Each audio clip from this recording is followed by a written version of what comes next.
ಜಾತಿ ನಿಂದನೆ ಆರೋಪದಡಿ ಲಾಯರ್ ಜಗದೀಶ್ ಅರೆಸ್ಟ್. ಬೆಂಗಳೂರಿನ ಕೋಡಿಗೆಹಳ್ಳಿ ಠಾಣೆ ಪೊಲೀಸರು ವಕೀಲ ಕೆಎನ್ ಜಗದೀಶ್ ಕುಮಾರ್ ಅವರನ್ನ ಬಂಧಿಸಿದ್ದಾರೆ. ಜಗದೀಶ್ ಅವರನ್ನು ಠಾಣೆಗೆ ಕರೆತಂದು ಪೊಲೀಸರು ವಿಚಾರಣೆ ನಡೆಸಿದ್ದಾರೆ. ಸಾಮಾಜಿಕ ಜಾಲತಾಣದಲ್ಲಿ ಜಾತಿ ನಿಂದನೆ ಆರೋಪದಡಿ ಬಂಧಿಸಲಾಗಿದೆ. ಮಂಜುನಾಥ್ ಎಂಬುವರು ನೀಡಿದ್ದ ದೂರಿನ ಮೇರೆಗೆ ಎಫ್ಐಆರ್ ದಾಖಲಿಸಲಾಗಿತ್ತು. ಸಾಮಾಜಿಕ ಜಾಲತಾಣದಲ್ಲಿ ಜಾತಿ ಬಗ್ಗೆ ಮಾತನಾಡಿದ ಪ್ರಕರಣ ಸಂಬಂಧ ವಕೀಲ ಜಗದೀಶ್ ಅವರಿಗೆ ಕೋಡಿಗೆಹಳ್ಳಿ ಠಾಣೆ ಪೊಲೀಸರು ನೋಟಿಸ್ ನೀಡಲು ಅವರ ಮನೆಗೆ ತೆರಳಿದ್ದಾಗ ಬಾಗಿಲು ತೆಗೆದಿರಲಿಲ್ಲ.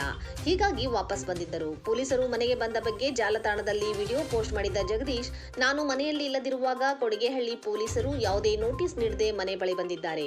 ಮನೆಯ ನಾಯಿಗಳಿಗೆ ಮಂಪರು ಔಷಧ ನೀಡಿ ಅನಧಿಕೃತವಾಗಿ ಕಾಂಪೌಂಡ್ ಜಿಗಿದು ಬಂದಿದ್ದಾರೆ. ನಮ್ಮ ಕುಟುಂಬದವರನ್ನು ಭಯಪಡಿಸಲು ಪ್ರಯತ್ನಿಸಿದ್ದಾರೆ ಎಂದು ಆರೋಪಿಸಿದರು.